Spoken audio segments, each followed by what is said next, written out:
Well, hello, all you beautiful people out there in Minecraft land. How are you today? I'm fantastic. Thanks for asking. My name is Vid, and today I'm going to show you how to make the easiest, best, simple day one iron farm that you could possibly build in Java Minecraft. This farm is inspired by a design from LogicalGeekBoy, but that video is almost 5 years old and I've made some updates and improvements of my own. I'll put the link to his original video in the description. Keep in mind, this only works on Java. If you are playing on Bedrock, this farm is not going to work for you. There's a whole different set of spawning mechanics in Bedrock, so make sure you are playing on Java or find yourself a different tutorial. I'm going to show you how to build the basic farm, and then I'm going to show you a bunch of tips and tricks to make the farm better, even run completely on its own when you are not around, to make sure you get tons and tons of iron. This farm is simple enough that you can build it on day one, so you don't even have to get a whole bunch of crazy materials. There are a few things that are more challenging, but I can also show you some alternatives. So stick around and let's see what it takes to build this thing.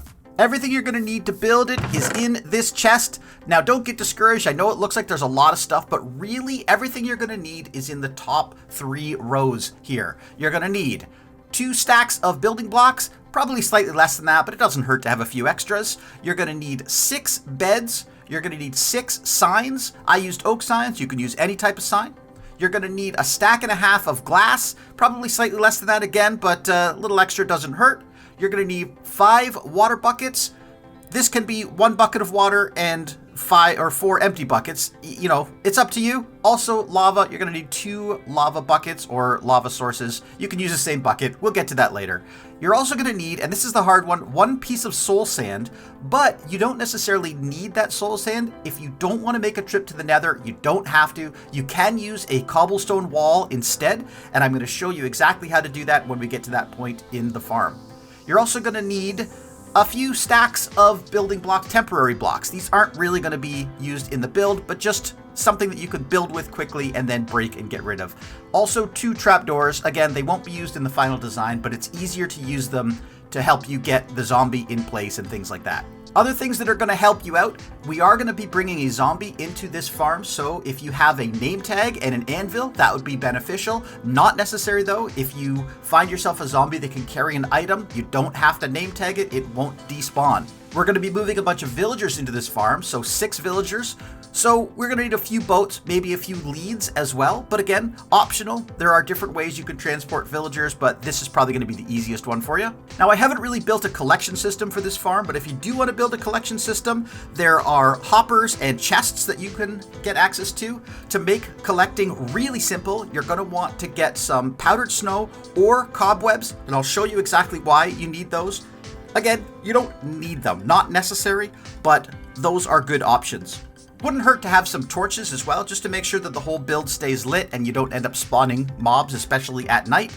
And then the stuff in the bottom corner is the thing that's really going to kick this thing up a notch, and that is to build chunk loaders to make sure this thing stays loaded. Even when you are 1,000 blocks away doing something else, your iron farm is going to keep on building. That step is totally optional, so you don't need it, but if you want to, a couple pieces of soul sand, some kelp, some water buckets, and some ender pearls. All right, let's grab all this stuff into our inventory and start the build. It takes me a lot of time to make these videos, so if you get some value out of it, can you please consider subscribing? That way it helps me out a lot and it's free for you, and you can always change your mind later. Thanks! To build this farm, you're going to need a nice flat area. I would recommend building it in a plains biome. Works well in a desert biome as well. Any temperate or moderate or warm biome is going to work fine. Basically, you don't want the water in the farm to freeze, so make sure you build in a warm place. If you do build in a warm place, make sure you don't build too high in the world, because even up really high there, there's a possibility that you're going to get your water freezing. So try to build it down low near to the ground. I'll show you the exact number of blocks you need to be off the ground to make sure this farm works. The thing is, we're going to want to center this farm between a couple chunks. So you can press F3 and G if you like to see your chunk borders. This is going to help you. Again, not strictly necessary, but if you want to follow my exact instructions, then it will make sure that later on down the road, when you go to chunk load this thing, it's going to be well built. So what we're going to do is we're going to press F3, and we're going to look at these numbers right here. You can see those numbers changing as I move around. So what I'm going to do is I want the first number to be a 1 and the second number to be an 8. So right here, standing on this block, conveniently placed, this is where it's going to be 1 and 8. This is just going to make sure that the farm is in exactly the right place so that the chunk loaders work properly when we put them in. If you are not planning on chunk loading your farm, then this part doesn't really matter at all. You can just build it anywhere. Just make sure you choose the highest point in your plains or wherever biome you are, just to make sure that you don't end up with golems spawning outside of your farm. Now, it's not strictly necessary to do this, but I like to make sure that I'm facing north. If you look at this area on your F3 screen, you can see the direction you're facing, and every time you turn, you'll see that changes. You'll just want to make sure when you build this farm, you know which way north is and build facing north. To start this farm, we're going to come over to the block that we found, that 1 and 8, and we're going to pillar up 3 blocks, and then we're going to jump and place our soul sand right there. On top of the soul sand, we're going to place a temporary block, just like that, and now we're going to build up some walls all the way around it. Just like this. 1, 2, 3, 4, and then on top of that, same thing. 1, 2, 3, 4, and we can actually break that block in the middle. That's where we're going to put a piece of water, and our zombie is actually going to sit right down here in this water stream. Now, I promised you an alternative, so if you do not have soul sand and you don't want to go to the scary nether to get yourself 1 piece of soul sand, I've got an alternative for you. We're going to use a cobblestone wall, and let me show you how that works. We're going to start the same way. We're going to pillar up 3 blocks, and now we're going to place the cobblestone wall right on this block. Now, we can't do it directly on this block, so we're going to go 1 block past. So again, this is facing north, so we're going 1 block past that. We're going to stand on that block, and we're going to place our cobblestone wall right there. Now, we just need to build a few things around here. First, we're going to jump and place a block right there. Now, we're going to build out around that cobblestone wall.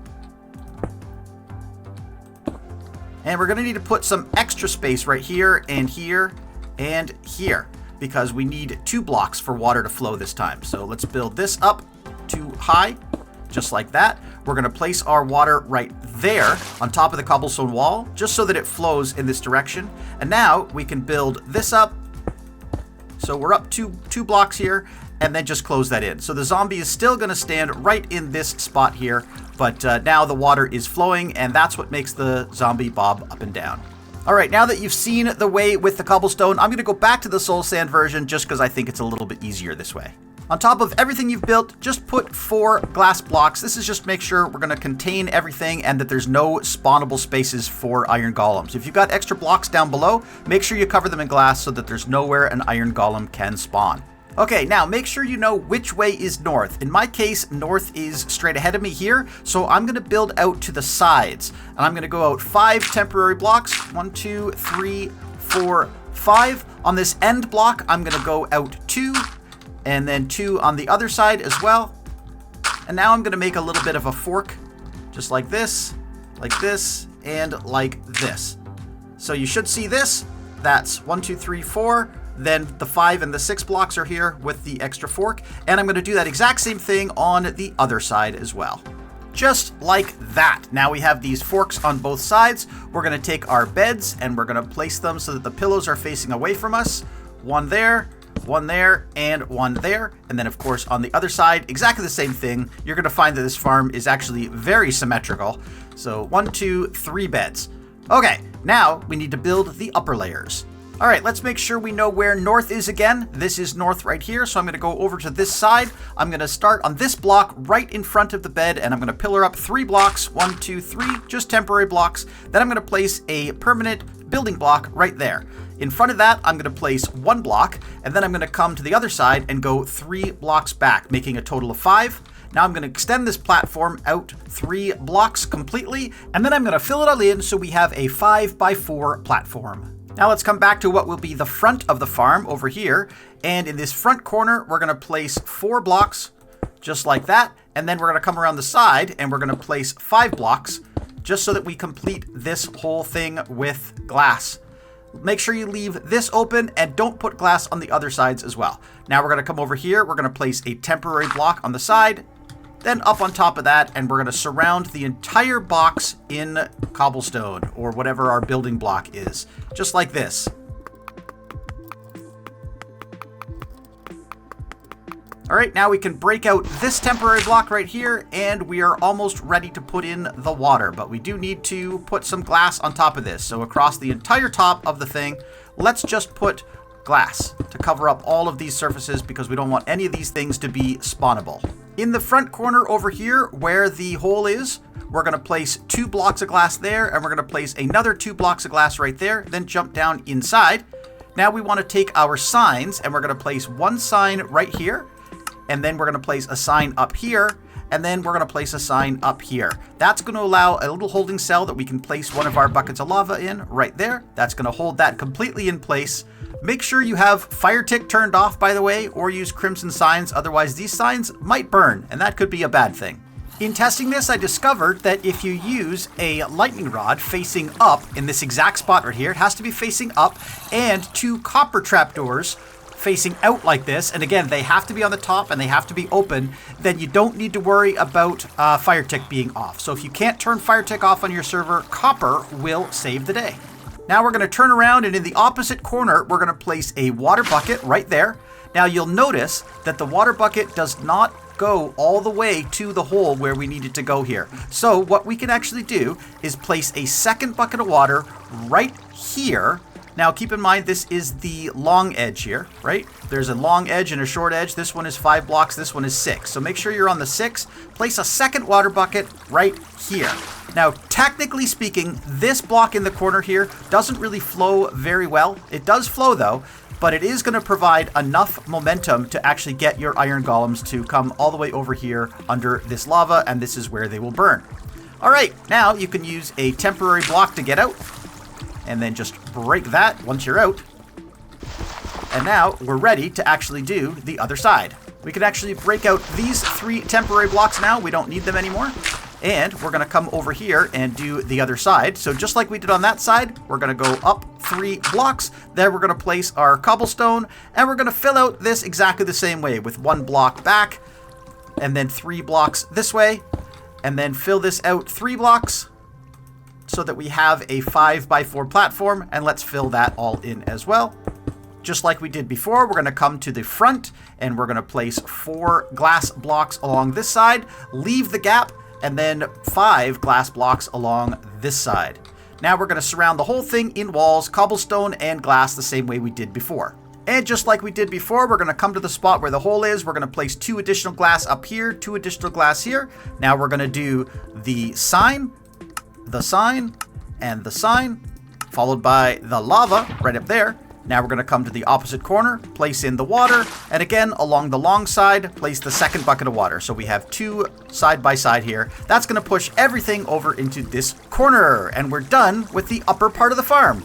Back down here again, we can break out these 3 temporary blocks because we don't need those.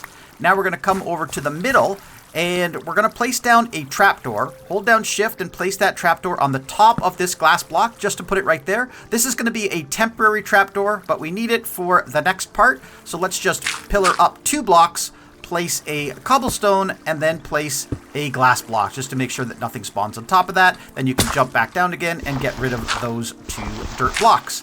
Now we're going to build a staircase of dirt right up to the top where these beds are. I like to do that by coming here to where the front of the farm is. Remember, I'm still facing north. This is north over here. So on the south face, I'm just going to place a dirt block there, and then down 1, and then there, and then down 1, and then there, and then down 1, and then there, and then down 1, and then there. And then just carry this on until you are all the way down to where you need to be. Okay. Now we have a good staircase that should be able to lead us all the way back up to where the beds are and where the zombie will eventually go. And yeah, we're in good shape. Doesn't hurt to maybe put a couple extra blocks here just so that the villagers can pathfind properly to their beds. I'm also going to put a couple extra temporary blocks here, again, just to help with pathfinding to the beds. Now we need to go get some villagers. I hope you built this farm near a village, or at least not too far away. Hey, look at that. I found a savannah village not too far away from where I was building the farm. The easiest way to do this is basically going to be to capture villagers in boats. So all I got to do is find some villagers. Well, I do see a couple guys running around in this field over here. So all I'm going to do is kind of run up quickly, place down a boat in front of his path, maybe give him a little bit of a nudge, and he's going to end up right in that boat. Eventually, I can get all these villagers in the boats. Then I'm just going to click to lead the boats, and I'm just going to pull them. and I can end up getting all the way back to the water and hopefully sail back to where my farm is. So hopefully you know how to transport villagers. If not, I think there's a video on my channel somewhere with some pretty good tips for transporting villagers. For now, I'm just going to get all 6 villagers back to the iron farm, and then we will proceed from there. Alright, I've gone ahead and got my villagers all over to my farm, and I've also waited until night. This is going to be the trick to getting these villagers up into the beds there. You can see I've contained these guys. I just put some dirt around. It's since turned into grass while I was waiting for it to become night. But now that it's night, I should be able to break those boats, and these guys should pathfind all the way up the dirt there until they find the beds. Let's see if it works. First set of villagers right here, break the boat. Come on, up you go. Second set of villagers, break the boat. And third set of villagers, break the boat. And all these guys should just go all the way up and find themselves some beds. Oh, not you. Where's he going? I don't know where he's going. Okay, well, we've got most of our guys up here anyway. Let's see. Okay, we've got these 3 guys up here. Let's just use our shovel here, or use a shovel to break out all of these temporary blocks so that we end up with floating beds. Because we don't want these villagers to be able to pathfind anywhere. After the sun comes up, they'll just end up standing on top of their beds. Over here, we've only got 1. So we've got a couple villagers who've decided to go home. That is always the danger. So I guess we're just going to have to work a little bit harder to get some more villagers for these beds. All right, let's try this one more time. I've got 2 more villagers down here. I've got them in beds this time. So hopefully when I break their beds, they should realize, wait, there's no beds down here anymore, but there are beds up there that are unclaimed. And of course, up they go. And they are perfectly into place. Now, we can break out all this the same way we did before. Make sure you break all these temporary blocks, and then we are ready for the next step.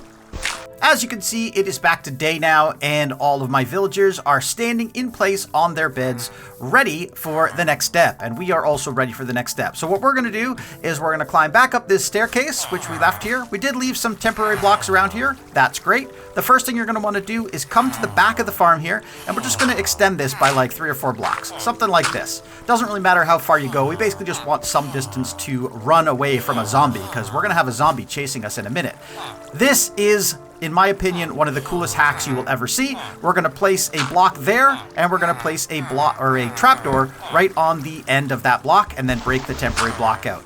If you don't know, zombies cannot fit under a trapdoor, but players can fit under a trapdoor. So now we just need to block this up, something like that, something like that. Now, if we come up here being chased by a zombie, we can run right through here, and the zombie is going to try to run through but get stopped right here on top of this trapdoor, where we could just do this little thump and drop him in place. And that's exactly what we're going to do. So unfortunately, now we got to wait for night one more time. The trick here is going to be to find us a zombie without enraging any of the skeletons or creepers or any other mobs that are around. Luckily, zombies have a really long range for being able to track the player. Now, ideally, what we're looking for is a zombie that can pick up a block or pick up an item. If that does not happen, well, you've got 2 choices. Either kill him, find yourself another zombie that can pick up an item, or you always have the name tag route as well. If you can get yourself a name tag, this is the absolute easiest, and this is the thing I'm going to do. There we go. We've just hit that guy. Make sure your dogs don't kill your zombies. I don't know where these dogs came from. Okay, here we go. Now we're just going to walk up the stairs. This guy is firmly latched onto us. He doesn't like us at all. We're just going to walk right through. Make sure we get to exactly that spot. Look at that. The trapdoor trick works every time. And drop him in. And if he doesn't go in, well, we might have to, give him a little bit of a nudge. There we go. He's in. And now, yeah, we got to make sure we don't spawn iron golems. That's a dangerous thing, because spawning iron golems is something that can happen while you're building this farm. And the worst case scenario, they will actually try to kill your zombies, which is not good.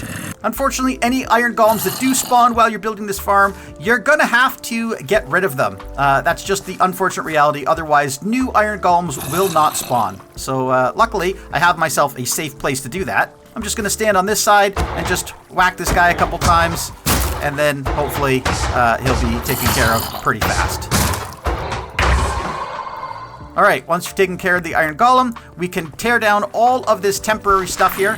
This, all of the dirt blocks can all go, including all of these that you put out here. This one here, We can also break this, both trapdoors actually. We don't need these trapdoors, so let's get rid of that. Let's get rid of the one above the zombie here. And let's then get rid of all of this dirt leading up to the farm as well, because the farm is actually active right now. And you can already hear iron golems are spawning. But we want to make sure that we clear all of these high spots because these are prime locations for iron golems to spawn if we have anything too high. So let's just get rid of all this. And now the farm is done and producing iron. So while this farm is active, you are going to see iron golems spawn about once every 40 seconds. Ideally, they'll be spawning on both sides of the farm, but once in a while, you're going to see them only spawn on one. Don't worry, that will fix itself as long as your villagers have had a chance to sleep. This zombie bobbing up and down in the water here plays a crucial role in that because at night, the villagers are going to temporarily lose sight of him and they'll be able to sleep. You'll see them pop into bed and then immediately they'll pop back out again. But as long as every one of your 6 villagers has a chance to sleep, eventually this farm will ramp up to the point where it is producing an iron golem or 2 iron golems every 40 seconds. Now, all of the iron that gets spawned by the iron golems, because the iron golems get burned up in the lava here, you can actually see this happening right here. While the iron golem burns, taking damage in the lava, it's going to drop iron and it's going to drop poppies. And all of that stuff is going to end up just falling through the holes that we built, and it's going to end up on the ground over here. So right now I don't have a collection system for this, but we can very easily add one. Ideally, you're going to want a hopper right underneath the lava source, pointing into a chest, and then the drops from your iron farm are going to fall and land directly in that hopper. The problem with this design is that they don't always land in the hopper. In fact, sometimes your iron and your poppies are going to end up all the way out here. And there are a couple things we can do to fix that. The first thing we can do to fix that is the easiest solution, which is to build pillars all the way up around your hoppers, just to make sure that all of the items drop directly in. But there is a slightly simpler solution if you have access to cobwebs or powdered snow. If you have cobwebs, you can put a cobweb right here in this hole, or if you have powdered snow, you can put powdered snow there as well. These things are going to work almost exactly the same. The one difference is going to be the time it takes for the drops to come through. So here, as you can see, I've got cobwebs on this side, and I've got powdered snow on this side. The powdered snow will make sure that the drops get lined up, but you can see it goes through almost immediately. Whereas on the cobweb side, well, it's probably going to take about 30 to 40 seconds for all those items to fall directly through. But they are lined up, and eventually they all, hopefully, will fall directly in the hopper. And there it goes, down to the hopper. So now you have a fully functioning iron farm in your world. It's going to produce tons and tons of iron while you are AFK at this spot. Yep, that's right. You have to AFK here. You can build yourself in, block yourself in, and then just AFK, and this farm will produce lots of iron for you. About 400 or so iron ingots per hour. Now, wouldn't it be nice, though, if you could make an enhancement to this farm so that it ran when you weren't even here? Well, that's what the other stuff in my inventory is going to do for you. We're going to build some chunk loaders, and if you've built this thing the way I intended you to build it from the beginning, this should be one chunk right over here, and then on the other side where the other module is, this should be the other chunk. So let's build some chunk loaders. So let's come right about under one of these beds here, right about in the middle, and then we're going to dig down 6 blocks, 2, 3, 4, 5, and 6. And then at the bottom, we're going to place a piece of soul sand. Then we're going to look up and we're going to place a water bucket right at the very, very top block. Now we're going to place 5 kelp all the way to the top, sink all the way down, and we're going to break that kelp so that we end up with a water stream here. Now, while we're bobbing up and down this water stream, we can throw an ender pearl straight down into the middle of it, and hopefully that will not hit the wall and teleport us. Perfect. Now let's just go to the other side and do exactly the same thing. So again, underneath one of the beds here, let's grab our shovel and go down 6 blocks. 1, 2, 3, 4, and then 5, 6. We're going to place our soul sand, look up, place our water at the top, and then 5 kelp. 1, 2, 3, 4, 5. Let's break all the kelp, bounce up to the top, throw the ender pearl down and out of the water stream. And now we've just added 2 very simple chunk loaders to make sure our iron farm is always loaded. Keep in mind, this ender pearl chunk loading trick will only work in versions 1.21.5 and above.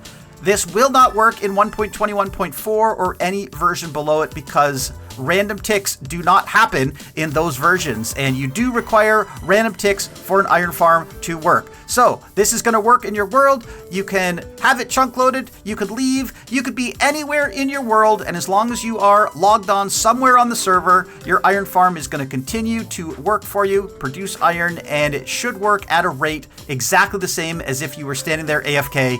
No need to AFK anymore. Just come back, collect all your iron, and everything is good. And by the way, if you ever want to stop this farm, all you got to do is place a block here and a block here. That stops the zombie from being able to be seen by the villagers, and they will never produce iron golems again. When you want to restart the farm, just make sure you break those 2 blocks and away you go. Now you have yourself a working iron farm that's going to produce iron for you 24 hours a day as long as you are on the server. I hope you found this video useful, and if you did, please do me a favor, click the like button and maybe subscribe as well if you haven't done so. That way you never miss another one of these fantastic episodes. Thanks so much for watching. My name is Vid, and I will see you in the next episode.